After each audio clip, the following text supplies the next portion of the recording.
देखिए डियर, आज ना आप लोगों को हम कुछ क्वेश्चन बता रहे हैं। वो क्वेश्चन का नाम है सुपर गैस क्वेश्चन। ये लेसन से आपका सेकेंड लेसन से ना बहुत ज़्यादा इंपॉर्टेंट क्वेश्चन हम आपको लिखवा रहे हैं, और आपको नोट्स तो पूरा कंप्लीट करवा ही रहे हैं। ए टू जेड हम ए से लेकर जेड तक आपको एक एक चीज़ बेसिक कॉन्सेप्ट से लेकर पूरा क्लियर कर रहे हैं। आप लोग जितना अपने माइंडसेट को बढ़िया रखोगे, जितना आप अच्छा से पढ़ोगे, उतना आपका अच्छा रिजल्ट होगा साइंस में। पहला टॉपिक क्या है, पहला क्वेश्चन क्या है, CaOCl2 का प्रचलित नाम क्या है? तो बोलेंगे विरंजक चूर्ण यानी कि ब्लीचिंग पाउडर। अम्ल को तनुकृत करते समय, अब हम थोड़ा सा क्वेश्चन समझाते हैं। अम्ल को तनुकृत करते समय यह क्यों अनुशंसित करते हैं कि अम्ल को जल में मिलाना चाहिए। मतलब अम्ल जो है ना, अम्ल जैसे मान लीजिए ये अम्ल है, ये पानी है, यहाँ पे यहाँ पानी है, ये अम्ल है, ये पानी है और ये अम्ल है। ये अम्ल को पानी में मिलाना चाहिए, ना कि ये अम्ल है इसके ऊपर पानी डालना चाहिए। कहता है कि पानी में हमें अम्ल को डालना चाहिए या अम्ल के ऊपर पानी डालना चाहिए। पानी के ऊपर अम्ल डालना चाहिए। ठीक है, तो क्या डालना चाहिए मैं आपको बताता हूँ, छोटा सा एग्जांपल समझाता हूँ। कोयला आप लोग के मम्मा जलाते होंगे ना, देखिएगा जी, जब कोयला मम्मी सब जलाती है तो कोयला को खाना पकाने बाद उसको चूल्हा से अलग कर देती है। उसके ऊपर अगर पानी डालिएगा ना तो बहुत ज़्यादा एकदम आवाज़ करेगा, उससे धुआं वगैरह निकलेगा, डस्ट वगैरह उड़ता है। लेकिन अगर पानी अगर पहले हम ले और उसके ऊपर पानी भरा हुआ है और उसके ऊपर हम कोयला को अगर रखेंगे ना तो उससे ज़्यादा डस्ट नहीं उड़ेगा। क्यों? तो आगे बताते हैं।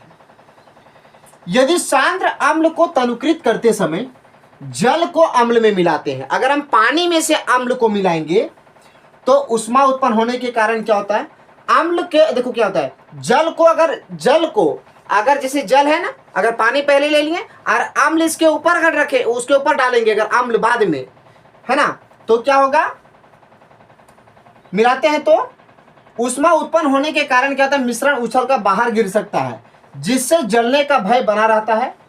अत्यधिक अस्थायी ताप होने के कारण प्रयुक्त कांच का पात्र, मतलब जो हम लोग कांच का बर्तन का प्रयोग करेंगे वो टूट सकता है। अतः तनुकृत करते समय अम्ल को जो है ना, अम्ल को जैसे पानी ले लीजिए पहले, उसके ऊपर हम लोग को अम्ल में डालना चाहिए, इसीलिए ताकि वो कांच का बर्तन भी ना टूटे, मिश्रण उछल करके बाहर ना गिर जाए।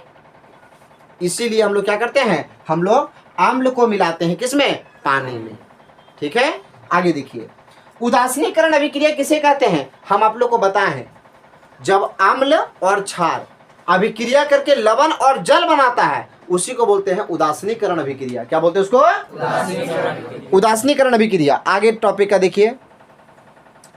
धोने का सोडा और बेकिंग सोडा में अंतर हम आप लोग को यह भी बताएं कि धोने का सोडा का उपयोग बताए थे और बेकिंग सोडा का उपयोग बताए थे ना।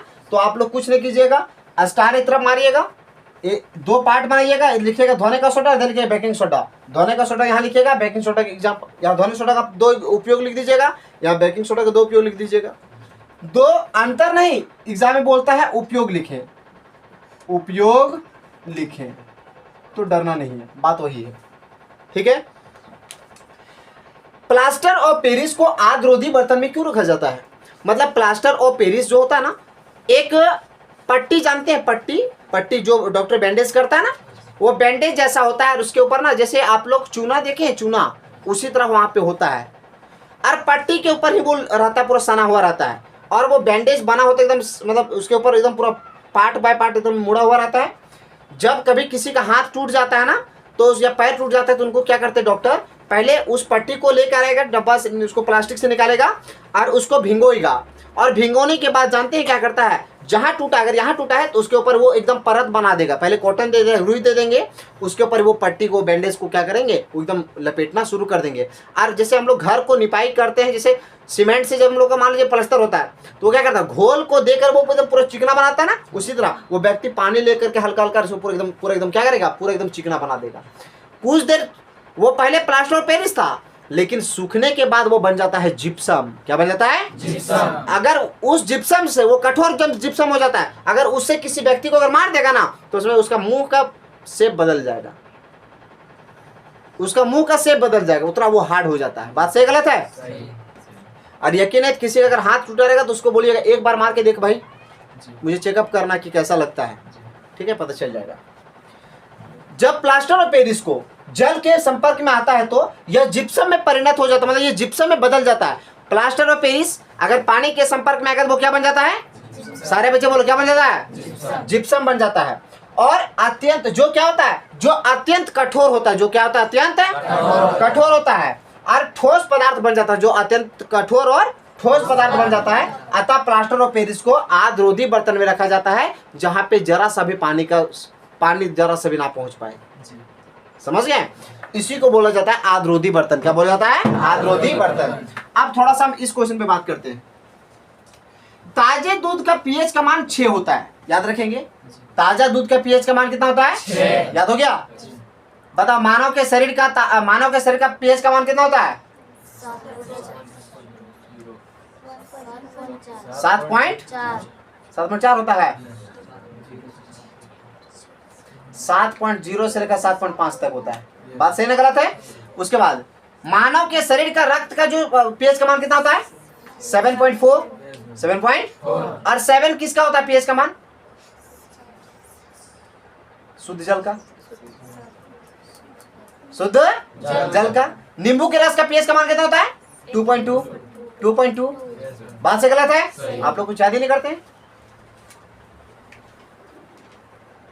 ताजे दूध का पीएच का मान कितना होता है, 6। दही बन जाने पर, अच्छा बताइए, जब अगर मान लीजिए ताजा दूध का पीएच का मान, अगर मान लीजिए ताजा दूध का पीएच का मान अगर मान लीजिए 6 है, क्या है, 6। ताजा दूध का पीएच का मान अगर 6 है, अगर वो दही बन जाएगा तो पीएच का मान क्या होगा, घटेगा या बढ़ेगा, घटेगा। क्योंकि पीएच का मान जितना कम आएगा, 7 से नीचे आएगा, वो उतना खट्टा लगेगा। तो दही बन जाएगा मतलब वो खट्टा लगेगा, और खट्टा कब लगेगा, जब पीएच का मान क्या होगा, नीचे जाएगा, कम होगा। बात गलत है, सही है? तो दही दूध की अपेक्षा अधिक अम्लीय होती है। अतः जब दूध दही में बदल जाता है, मतलब परिवर्तन हो जाता है, देखो दूध जो है ना वो दही से ज्यादा क्षारीय होता है। इसीलिए जब दूध जो है ना वो दही बनता है ना, दही में परिणत हो जाता है, तो ये देखिए क्या बोलता है, दही जो है वो दूध से ज्यादा अम्लीय होता है। अम्लीय मतलब खट्टा होता है, सही है ना, कि दही तो ज्यादा खट्टा होता है दूध से।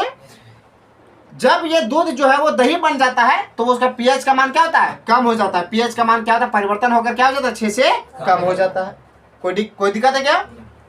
आगे देखिए, हम आप लोगों को एक और बताते हैं। ग्वाला लोग, ग्वाला समझता है, जो दूध बेचता है, जानते हैं वो अपने दूध में क्या मिला देता है, जो बेचने वाला दूध होता है उसमें वो पीएच वो क्या मिलाता है, थोड़ा बेकिंग सोडा मिला देता है। बेकिंग सोडा क्यों मिलाता है जी? बेकिंग सोडा इसलिए मिलाता है, सॉरी, एक ग्वाला दूध में पीएच का मान मिला देता है ना, एक ग्वाला दूध ताजा दूध में थोड़ा बेकिंग सोडा मिलाता है। क्यों? एक जो ग्वाला होता है वो दूध में थोड़ा बेकिंग सोडा क्यों मिलाता है? तो पहला टॉपिक से बोलता है, या तो फिर पहला क्वेश्चन से क्या बोलता है, ताजा दूध का पीएच का मान 6 से बदलकर थोड़ा क्षारीय क्यों हो जाता है? ताजा दूध का जो मान होता है वो थोड़ा 6 से बदलकर थोड़ा क्षारीय क्यों हो जाता है? मतलब जानते हैं, पहले सुनिएगा।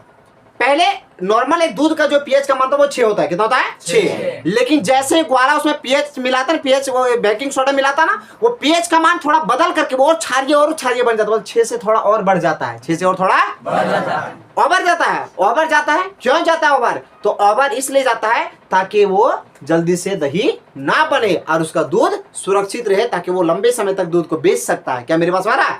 आगे देखिए, ग्वाला ताजे दूध के पीएच 6 को कुछ क्षारीय इसलिए बनाता है क्योंकि इससे दूध दही में परिवर्तित ना हो। परिवर्तन मतलब दूध मतलब जो है वो दही में जल्दी से ना बने जाए, तथा दूध को सुरक्षित रखने के लिए क्षारीय बनाता है। और दूध को सुरक्षित रखने के लिए वो क्या बनाता है, क्षारीय बनाता है। क्या कोई डाउट है क्या? आगे देखिए, इस दूध को दही बनने में जो दूध में वो बेकिंग सोडा मिलाया था, कौन बेकिंग सोडा कौन मिलाया था, डॉक्टर? ग्वाला। कौन? ग्वाला जो है वो दूध में क्या मिला था, बेकिंग सोडा। क्यों? ताकि वो जल्दी से दूध जो है वो दही में बदले ना, वो लंबे समय तक चलते रहे। ठीक है, आगे देखिए क्वेश्चन में क्या बोलता है। बोला जाता है उच्च पीएच के कारण या दूध जो है ना वो दही में शीघ्रता से परिणत नहीं होता है। मतलब ज्यादा पीएच का मान होने से कारण क्या होता है, ये 6 इसका पीएच का मान जो होता है दूध का, देखिए जो नॉर्मल दूध का पीएच का मान 6 होता है, उसमें बेकिंग सोडा जैसे मिलाता है ना जी, वो पीएच का मान बढ़ जाता है, उससे पीएच का मान और बढ़ जाता है, ताकि वो घटते घटते वो जल्दी से अम्लीय ना बन जाए, मतलब वो जल्दी से वो दही ना बन जाए। और शुद्ध मतलब क्या बोलते हैं उसको, दूध को सुरक्षित रखने के लिए उसमें बेकिंग सोडा मिलाता है। बस आज आप लोगों को यहीं तक बताएंगे, कल हम आप लोगों को इसमें और कुछ क्वेश्चंस आपको इम्प्रूव करेंगे जो आपके एग्जाम के लिए ओरिएंटेड और एकदम बहुत हेल्पफुल रहेगा। आज यहीं तक, मिलते हैं नेक्स्ट वीडियो के साथ। Thank you very much. Dear थोड़ा सा ध्यान दीजिए ना, क्वेश्चन नंबर 8 में क्या कहता है। अब हमारा फोकस जो है ना क्वेश्चन नंबर 8 में है, देखिएगा। आश्रित जल जो होता है ना वो विद्युत का चालन क्यों नहीं होता है जबकि वर्षा का जल होता है। आश्रित जो जल होता है, आश्रित जल जो होता है ना वो विद्युत का चालन नहीं होता है, जबकि वर्षा का जल विद्युत का चालन होता है। ऐसा क्यों?